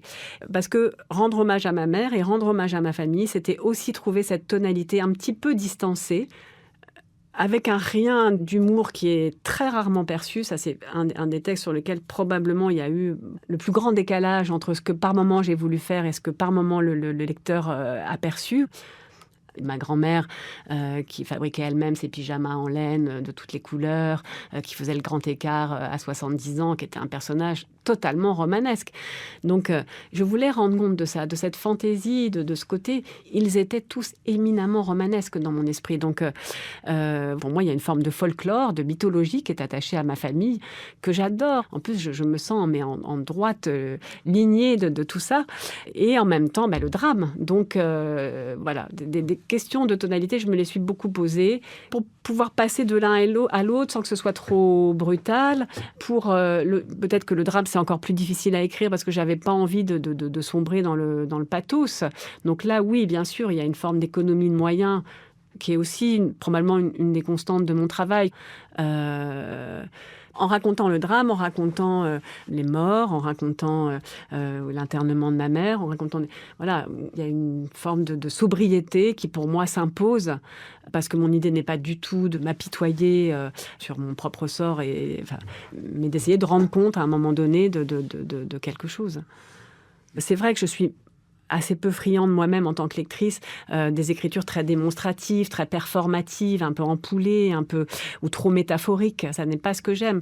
Je pense que souvent, en faisant peu, en disant peu, si on choisit vraiment bien ces mots, si le mot est juste, en réalité, il sera 10 fois plus fort et 10 fois plus percutant que s'il est enfoui parmi 18 adjectifs et 12 adverbes. Ouais, Voilà. au milieu d'un feu d'artifice syntaxique. Voilà. Ouais. En tout cas, je ne sais pas faire ça. Peut-être que certains auteurs, et tant mieux pour eux, et pour certains, je les admire, savent faire ça. C'est-à-dire savent, malgré tout, dans cette profusion, parviennent à faire passer quelque chose, de l'émotion, à incarner des personnages, etc. Moi, je ne sais pas faire ça, probablement. Je recherche plutôt une forme de simplicité. J'attache beaucoup d'importance à la couleur, au rythme, au son. Je me relis beaucoup à voix haute, etc. Mais ça ne va pas forcément passer par la métaphore. Je suis un auteur qui décrit très peu, par exemple. Ça m'intéresse beaucoup plus de trouver 3 mots qui vont permettre au lecteur de convoquer son propre espace mental. Et ça, quand j'arrive à le faire, je suis hyper contente. Au fond, de dire très peu. Mais ce que je dis, j'espère faire en sorte que ça suscite chez le lecteur, ça réveille c'est comme un stimulus qui va réveiller chez le lecteur son propre souvenir. Est-ce que ça vous vient un peu de votre lecture d'Annie Ernaux ? Annie Ernaux est un immense écrivain, c'est-à-dire la simplicité parfois de ses phrases, et pas toujours, parce qu'en plus on réduit beaucoup à Annie Ernaux à cette simplicité-là, mais ça n'est pas toujours le cas, qui est parfois d'une très grande complexité, d'une très grande subtilité. Voilà, ça, bien sûr que ça m'intéresse, ça m'impressionne, et quand je lis certains de ses romans, je me dis, mais oui, c'est magnifique, c'est d'une beauté absolue. C'est-à-dire que chaque mot est à sa place. Il y a pas, à aucun moment on pourrait retrancher un mot, ce serait une catastrophe. Et à aucun moment on pourrait en ajouter un, ce serait une catastrophe aussi. Donc arriver à cet équilibre-là, oui, c'est du très grand art. Quand un écrivain n'est pas trop mécontent de son travail, au bout de mois et de mois d'efforts, de solitude, il y a les autres. L'hypothèse du regard des autres, vous aviez peur de heurter, de décevoir, car la plupart des membres de votre famille se sont inquiétés, se sont tracassés, comme on dit chez vous, ils ont tracassé. Ils sont tracassés, c'est ça, c'est pas se tracasser, c'est tracasser. Ils tracassent. Comment est-ce qu'on se défait de cette inquiétude ? Cette préoccupation, elle était omniprésente. Il y a des choses que je n'ai pas écrites en vertu de ça. C'est-à-dire que, en fait, ce serait plus exact de dire que je me suis fixé une ligne que je ne pouvais pas franchir concernant les frères et sœurs de ma mère, concernant un certain nombre de choses que je ne pouvais pas tout... Moi, je ne crois pas qu'on peut tout dire, en tout cas. Et donc, j'ai mis le curseur à un endroit en me disant, en gros, je schématise, mais ça, je peux le dire, ça, je ne peux pas le dire. Et donc, c'était une ligne directrice et je m'en suis tenue là. D'autres, probablement, l'auraient mise ailleurs. Et d'ailleurs, certaines personnes ont trouvé que c'était très impudique. D'autres ont trouvé que non, au contraire, ça aurait pu aller plus loin. Enfin bon, moi, j'avais mis le curseur à cet endroit. Je ne pouvais pas raconter des choses qui concernaient les frères et sœurs de ma mère, au-delà de cette enfance que j'avais reconstruite, leur vie d'adulte. Voilà, ça c'est quelque chose que je me suis interdit de faire. Il y a quelques scènes que j'ai vécues avec ma mère que je n'ai pas racontées parce que je les trouvais trop violentes. Peut-être parce qu'à ce moment-là, je ne pouvais pas les raconter. Mais sincèrement, même en écrivant, je me souviens qu'il y a des moments où je me disais, non, ça c'est quand même... Mais les gens vont se dire, c'est vraiment too much. Et cette succession de drames aussi, à un moment donné, dans un roman, dans une fiction inventée de toutes pièces, je ne serais jamais allée aussi loin que ça. Je me serais dit, non, ça va pas passer. Non, on va pas y croire. Il se trouve que votre mère écrivait aussi des textes qu'elle a parfois envoyés à des éditeurs sans succès. Dans Rien ne s'oppose à la nuit, vous expliquez que son écriture vous paraît infiniment plus obscure, plus trouble et plus subversive que la vôtre. Par ses désordres et son impasse, elle donne à voir la complexité de sa personne, son ambivalence. Est-ce que parfois, vous aimeriez écrire de manière plus subversive ? Est-ce que vous y pensez ? En fait, l'important, c'est d'être en accord avec ce qu'on est. Donc, je ne suis pas quelqu'un de très subversif, je ne crois pas. Donc, oui, il y a des moments où je vais m'écarter un petit peu du chemin que j'avais prévu pour aller vers quelque chose de plus trouble, en tout cas. C'est-à-dire que le trouble m'intéresse, l'opacité m'intéresse. Mais la subversion en tant que telle, pas forcément, en fait. Et ce qui ne veut pas dire que je n'apprécie pas des auteurs subversifs. Mais peut-être qu'il y a quelque chose qui m'est finalement assez étranger. Et que, donc, en soi, c'est pas une ambition. J'aimerais vous entendre nous commenter un paragraphe complet, le commenter sur le plan de l'écriture, au niveau de la phrase, du rythme, du contenu, si ça vous convient, ce paragraphe-là. Disons que c'est un paragraphe dans lequel j'ai privilégié une certaine forme d'oralité, mais non pas d'ailleurs une oralité prononcée, mais une oralité que je peux avoir dans la façon dont je m'adresse à moi-même. Ce qui est quelque chose, je m'adresse souvent à moi-même dans la vie, et d'ailleurs dans Les Loyautés, j'ai un personnage qui parle toute seule, c'est une femme qui parle toute seule, et j'en suis pas très loin, je pense que encore quelques années et je parlerai toute seule dans la rue. Pour l'instant ça va, j'arrive encore à me tenir, mais au fond il y a quelque chose de cet ordre-là dans ce paragraphe.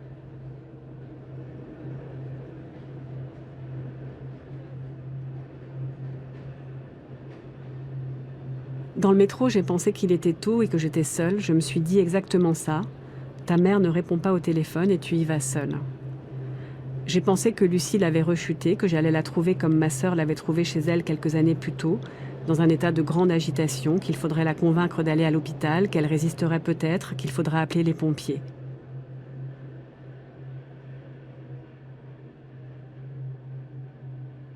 Donc là, c'est vraiment... En fait, j'ai essayé de retranscrire cette espèce de discours intérieur, en fait, de monologue intérieur, à la fois là aussi dans sa simplicité, enfin, c'est-à-dire les choses viennent une par une, et comment une chose en amène une autre, et dans cet enchaînement, en tout cas, de virgules, il n'y a pas du tout d'effet de style, pour le coup, c'est très volontaire, c'est assez plat, c'est-à-dire qu'en fait, quelque part, une partie de moi-même craint d'aller vers le pire, et quand je suis allée chez ma mère ce matin-là, j'imaginais vraiment que j'allais la trouver dans une phase maniaque, donc dans un moment effectivement de grande agitation, comme elle avait pu en avoir par le passé, des périodes où, au sens propre, elle coupait les fils du téléphone et où on la retrouvait au milieu d'un bordel pas possible et de bouteilles et de je ne sais quoi. Plus tard, ma sœur m'a dit qu'elle avait vraiment pensé que j'allais la trouver morte, et moi non, je n'y ai pas pensé une seconde. Et d'une certaine manière, peut-être que c'est aussi cette naïveté que j'essaye de raconter dans ce passage. C'est-à-dire comment les choses s'enchaînent, voilà. Donc il faudrait la convaincre d'aller à l'hôpital, qu'elle résisterait peut-être, qu'il faudrait appeler les pompiers. J'ai pensé qu'être adulte ne prémunissait pas de la peine vers laquelle j'avançais, que ce n'était pas plus facile qu'avant, quand nous étions enfants, qu'on avait beau grandir et faire son chemin et construire sa vie et sa propre famille, il n'y avait rien à faire. On venait de là, de cette femme, et sa douleur ne nous serait jamais étrangère. J'insiste sur cette juxtaposition de choses qui pourraient, en apparence, ne pas avoir tellement de lien. Je fais le constat qu'au fond, oui, je suis adulte et oui, j'ai moi-même des enfants et bien sûr que j'ai pris de la distance par rapport à tout ça. Et tout ça, c'est autant de propositions que je juxtapose dans ma tête et que j'essaye de juxtaposer dans le texte.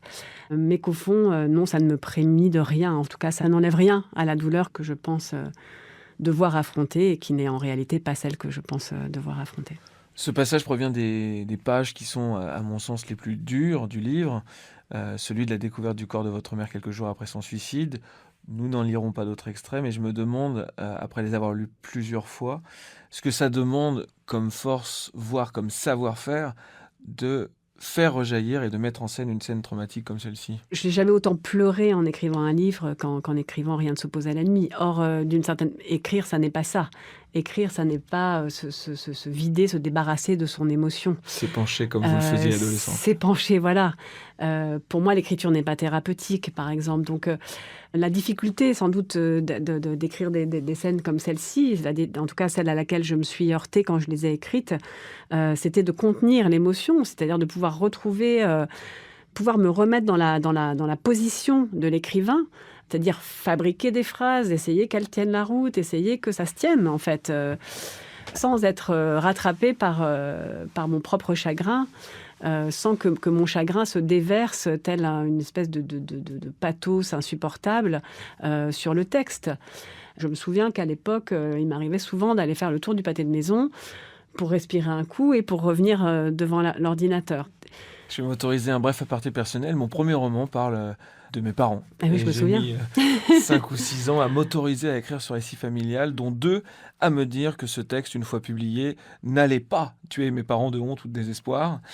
Et en racontant ça un jour à un psy, il m'a dit tout simplement « Cette histoire, c'est la vôtre aussi. Vous avez le droit de la raconter du moment que vous le faites avec honnêteté. » Vous consacrez une page à cette question. Ai-je le droit, qui est répétée 5 ou 6 fois, peut-être plus d'ailleurs. Ai-je le droit de dire ça, ai-je le droit de mettre en scène ça. Vous démarrez aussi un chapitre avec cette phrase au look d'aphorisme Woody Allenien. Écrire sur sa famille est sans aucun doute le moyen le plus sûr de se fâcher avec elle. Et voilà, c'est Lionel Duroy l'a dit avant moi, s'est fâché avec tous ses frères et sœurs en écrivant son premier roman familial. Et en même temps, j'entends tout à fait les mots de votre psy sur votre premier roman, et qui sont très réconfortants, je dois dire. Il n'empêche que malgré toutes les précautions que j'ai eu le sentiment de prendre dans Rien ne s'oppose à la nuit, eh bien, ça n'a pas empêché, en fait, que ce livre soit très, très difficilement acceptable pour certaines personnes de ma famille. Pas par toutes. Certains l'ont aimé, certains l'ont accepté, et pour d'autres, il représente probablement encore aujourd'hui une très grande souffrance. Cette version de l'histoire qui est la mienne, en se multipliant de manière inconsidérée et imprévisible, elle est devenue un peu comme la version de l'histoire. Pas pour les gens qui l'ont vécu autrement, mais pour les gens qui la lisent, en fait. Il y a ça, qui est probablement assez compliqué, quand on n'a pas ressenti les choses de la même manière. Je pense que peut-être vous vous êtes heurté aussi au moment de l'apparition de votre premier roman à des perceptions différentes. Encore une fois, ça ne remet pas en question les faits. C'est juste que d'autres les ont vécus différemment.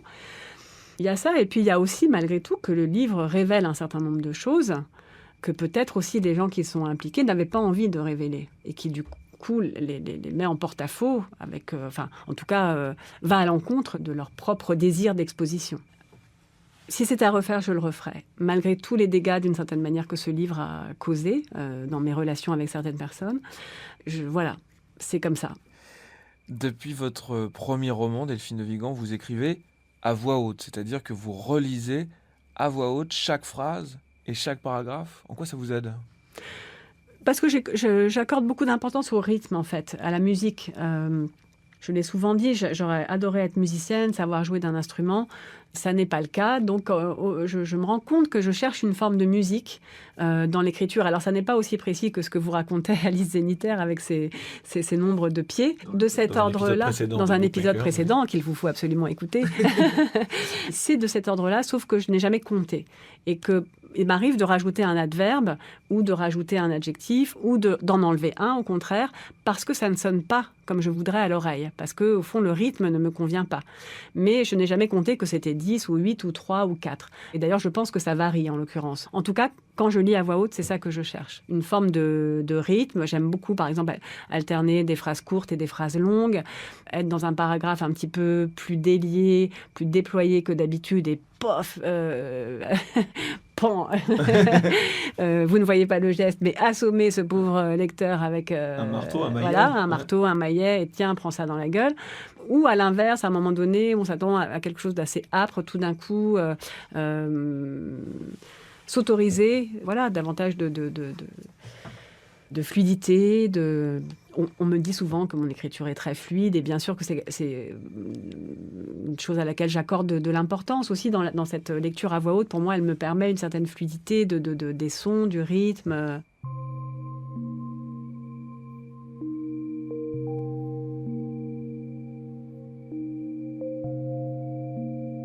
Lorsque j'ai su que Jour sans fin allait paraître, je lui ai donné à lire le manuscrit. Un samedi soir où elle devait venir chez nous pour garder nos enfants, Lucille est arrivée ivre, le regard dilué. Elle avait passé l'après-midi à lire le roman. Elle l'avait trouvé beau, mais injuste. Elle a répété « c'est injuste ». Je me suis isolée avec elle. J'ai tenté de lui dire que je comprenais que cela puisse être douloureux, que j'en étais désolée. Mais il me semble que le livre révélait aussi, si besoin en était, l'amour que j'éprouvais pour elle. Dans un sanglot, Lucille a protesté. Ce n'était pas vrai, même au pire de la torpeur, elle n'était pas comme ça. Je l'ai regardée, j'ai dit « si ». Je ne lui ai pas dit qu'elle avait été pire que ça. Le soir même, nous ne sommes pas sortis. Je ne voulais pas la laisser seule et saoule avec mes enfants. Lucille est restée dîner avec nous.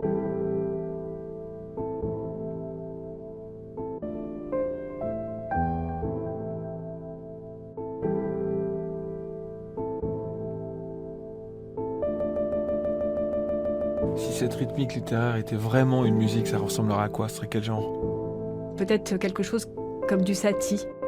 Je pense aux gymnopédies de Satie. C'était des morceaux, notamment les gymnopédies que ma mère jouait au piano. Elle avait beaucoup travaillé ça et les valses de Chopin. Et donc ça, je me souviens qu'à un moment donné, j'avais réécouté ça pour me remettre un petit peu aussi dans cette ambiance.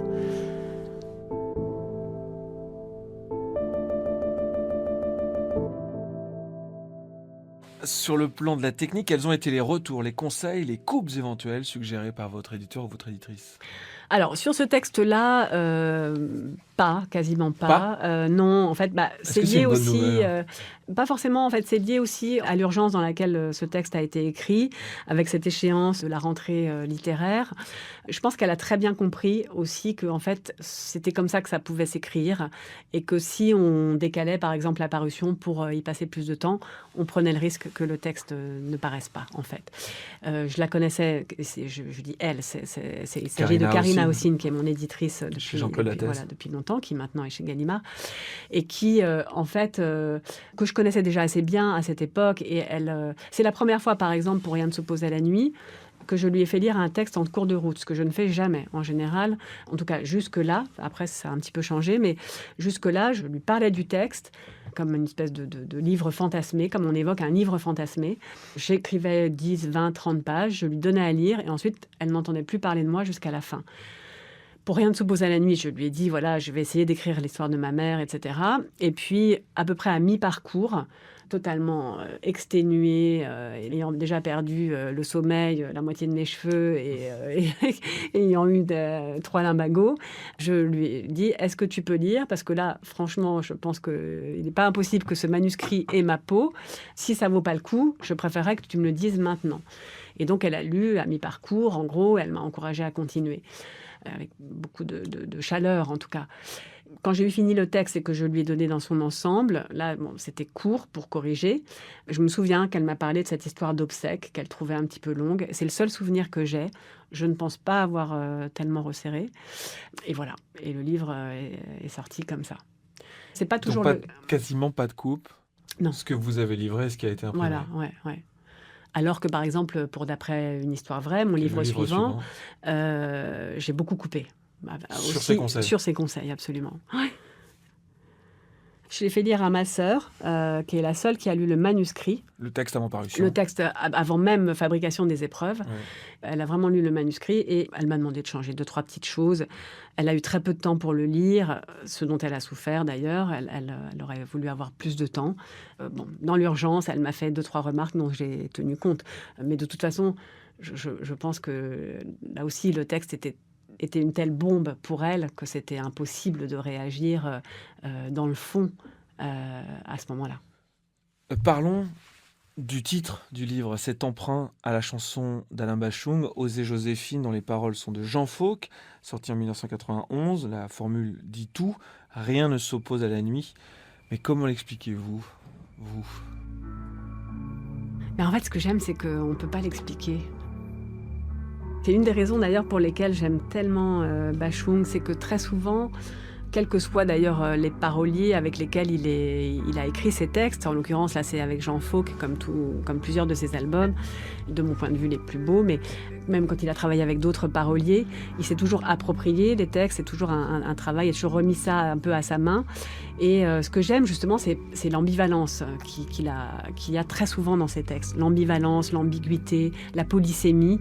On peut le lire d'une façon et totalement d'une autre façon. Et pour moi, la phrase de la chanson, c'est « Plus rien ne s'oppose à la nuit ». Déjà, la chanson elle-même est très obscure. Là, je me suis dit, voilà, ce sera plus beau si je mets « Rien ne s'oppose à la nuit ». Et ça voulait dire... à la fois, enfin, peut-être, je ne sais pas jusqu'où je reconstitue, mais rien ne s'oppose à la mort, c'est-à-dire rien ne s'oppose au choix de quelqu'un qui a décidé de mourir, parce que quelqu'un qui se suicide vous laisse forcément avec cette question, qu'est-ce que j'ai pas vu? Qu'est-ce que j'ai pas empêché? Pourquoi j'ai pas empêché ça? C'est terrible, c'est une question qui vous hante pour toute la vie. Même dans ce que j'ai retrouvé après, dans ces papiers, j'ai découvert que ma mère avait 678 € de retraite. Est-ce que c'est pas pour ça Est-ce que c'est pas pour cette raison aussi qu'elle a décidé de mettre fin à ses jours ? Dans quelle mesure ça a joué un rôle ? Ça, c'est des questions qui vous hantent. Mais en fait, quelqu'un qui a décidé de mourir, probablement on ne peut pas l'empêcher. Enfin, en ce qui la concerne, c'est une idée que le suicide a fait partie de sa vie, la question du suicide a fait partie de sa vie. Elle l'a longtemps caressé. Elle le disait, elle l'écrivait. Bon.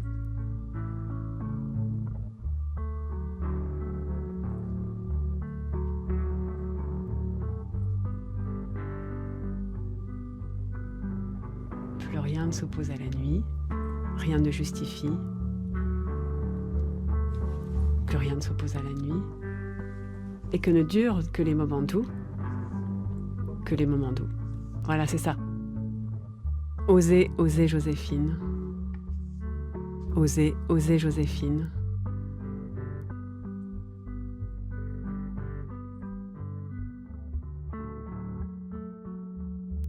Avant de vivre de l'écriture, vous avez donc été directrice d'études dans un institut de sondage. Je suppose que ces années d'observation demeurent une source d'inspiration très forte pour vos romans, notamment pour Les Heures souterraines en 2009, qui vous vaut une première nomination au Goncourt, roman qui aborde frontalement la question du burn-out, le harcèlement moral, la mesquinerie des hiérarchies, les violences silencieuses de la ville et du monde de l'entreprise. Vous avez écrit vos 4 premiers romans tout en travaillant à côté et en pensant que ce serait toujours ainsi. Cela a duré jusqu'au jour où vous avez été licencié après 11 ans dans la même boîte. Très peu de temps après, vous décidez donc de vous lancer dans l'écriture à plein temps. Vos précédents romans avaient rencontré des succès d'estime et là, c'est un changement d'ambiance complet, voire de luminosité. Vous allez pouvoir écrire votre prochain livre à la lumière du jour, car jusque-là, vous écriviez toujours la nuit, après le travail, quand vos enfants étaient couchés. C'était contraignant du point de vue du rythme, dites-vous, cette période de double activité, mais vous l'avez vécu comme une forme de liberté parce que l'écriture n'était pas censée vous rapporter de l'argent. Écrire n'est pas fait pour cela, dites-vous. Dès lors qu'on commence à penser argent quand on écrit, c'est-à-dire combien le livre va me rapporter, est-ce que le livre va me rapporter assez d'argent pour vivre, pour vivre moi et mes enfants, toutes sortes de questions évidemment essentielles par ailleurs, hein. Oui, ça peut poser problème parce que là, effectivement, se pose la question de la réception au moment où on écrit. C'est-à-dire, est-ce que ce que j'écris, ça va plaire ? Est-ce que ça va, comme le disait Philippe Génada dans votre épisode précédent, est-ce que si je fais ça finit bien, ça va mieux plaire que si ça finit mal, etc. Bon. Donc là, tout ça, ça peut parasiter, ça risque de parasiter l'écriture. Moi, la chance que j'ai eue, c'est que, en fait, cette question, je n'ai pas eu à me la poser, en réalité. Quand j'ai écrit Rien ne s'oppose à la nuit, ça m'a donné un tel confort, financièrement, pour dire les choses, que je n'avais même pas à me poser à cette question-là pour le livre suivant. Et en plus, j'ai eu la chance que les livres suivants rencontrent un succès comparable et même plus important dans les traductions, à l'étranger, etc. Je rappelle que, d'après une histoire vraie, raconte l'histoire d'une romancière à succès dépassée par le succès de son livre, qui est aussi raconte un secret familial et qui sera vampirisée par une fan qui va foutre sa vie en l'air. Le livre a été adapté au cinéma par Roman Polanski. J'ai la chance qu'aujourd'hui, bien que vivant de l'écriture, cette question de l'argent, elle ne soit plus là, d'une certaine manière. Voilà. Oui, j'ose à peine le dire, mais voilà, l'histoire dingue qui m'est arrivée, c'est celle-ci. Vous pouvez même, j'ai lu une fois, vous permettre d'attendre 10 ans avant d'écrire un livre. Je pourrais, en fait. Je pourrais attendre 10 ans. Et c'est Marine Diaye qui avait dit ça quand elle a reçu le Goncourt. Qu'est-ce que le Goncourt vous a apporté ? Elle a dit 10 ans de liberté. Voilà. Bien sûr que ça compte. Enfin, c'est-à-dire que je ne veux pas négliger ça. Je ne veux pas dire c'est rien. Non, c'est pas rien. C'est extrêmement important. Si à un moment donné, je devais, dans 5 ans, dans 10 ans, commencer à me poser la question de l'argent quand j'écris, c'est-à-dire me dire est-ce que ça va marcher, est-ce que ça va me permettre de payer mes charges. Bon, j'ose espérer que mes enfants auront terminé leurs études dans 10 ans, mais et ben là, oui, ça sera problématique. Et là, pour moi, je préférerais dans ce cas revenir en entreprise. Ce ne sera pas l'entreprise qui ne voudra évidemment plus du tout de moi, mais peut-être compléter mes revenus d'écriture par d'autres revenus, si c'était nécessaire, plutôt que de dépendre de l'écriture vraiment pour vivre. Parce que ça, je pense que c'est... Peut-être que certains parviennent à le faire. J'en connais. Moi, je connais des écrivains qui ont fait le choix de ne faire qu'écrire, mais qui, en fait, ce faisant, ont fait le choix de la plus grande précarité. et qui donc n'ont rien sacrifié, en fait, de leur écriture, de ce qu'ils ont envie de faire, et qui, pour autant, ne cherchent pas du tout à faire des textes commerciaux qui vont se vendre, mais qui, du coup, ont fait le choix de la plus grande sobriété et frugalité. Voilà. Est-ce qu'on peut parler d'argent en détail ? Jusqu'à un certain point. Je pose ma question. À combien s'élève l'avaloir versé par les éditions Lattès pour Rien ne s'oppose à la nuit ? Je me souviens plus trop de l'avaloir, à dire vrai, qui était probablement lié au succès précédent de Nos et moi, qui a été ce qu'on appelle un long seller, c'est-à-dire pas un livre qui explose d'un coup et qui fait beaucoup parler de lui, mais plutôt un livre qui s'installe dans la durée et qui, de fait, je me souviens, c'est un peu trivial, mais mon éditrice m'avait dit, quand Nos et moi a commencé à être beaucoup étudié dans les collèges, etc., c'est ta retraite. Et c'est vrai qu'aujourd'hui, Nos et moi, dans sa version poche et ses versions pédagogiques, continue de me rapporter finalement un socle de droit d'auteur qui est non négligeable. Donc, l'avaloir pour Rien ne s'oppose à la nuit, ça devait être de l'ordre de 30 000 €. Je pense qu'il faudrait que je vérifie. Ça me laissait à l'époque, évidemment, de quoi voir venir, en fait.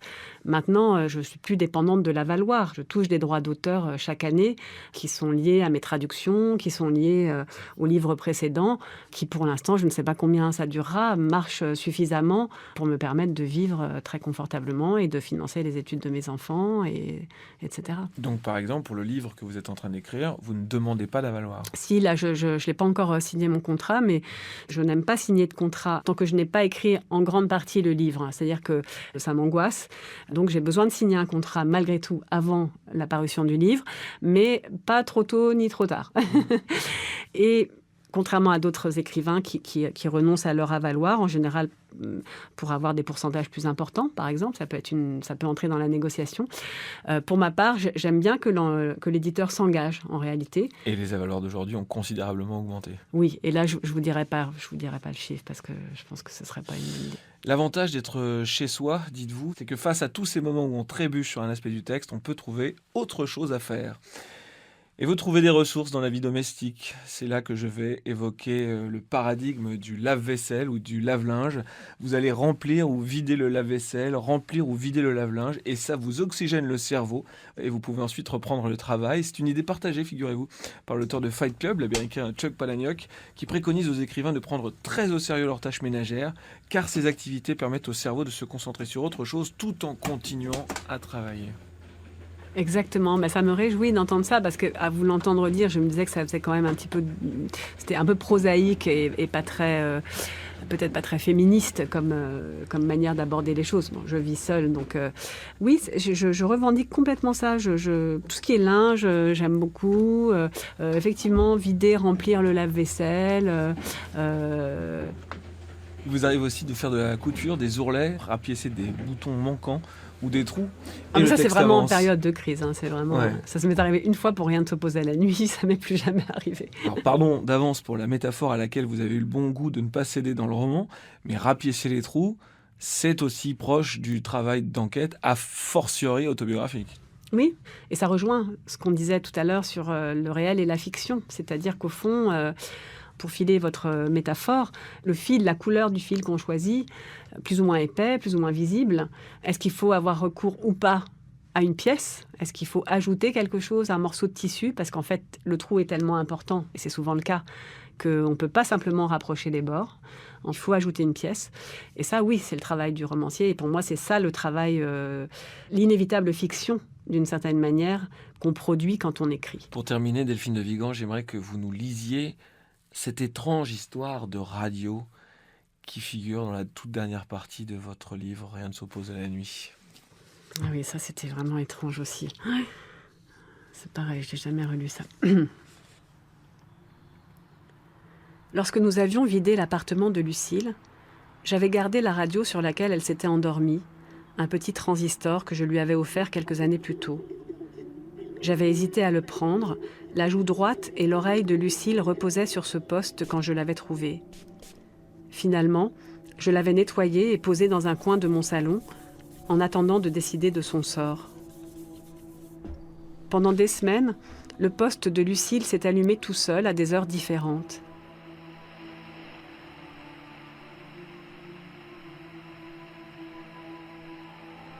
D'abord terrorisée, j'en suis venue à me dire que Lucille me faisait un signe. Puis j'ai cherché, sans succès, la fonction mystérieuse qui déclenchait la mise sous tension.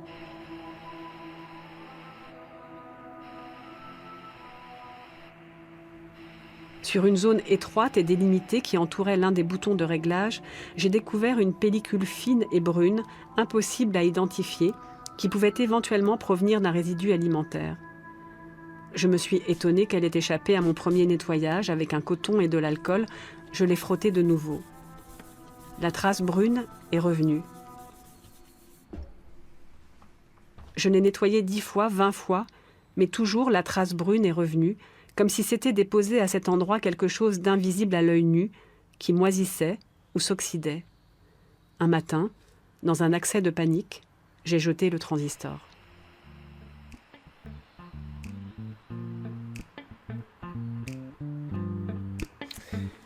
Merci beaucoup Delphine de Vigan. Merci à vous, Richard Guettet. Merci beaucoup.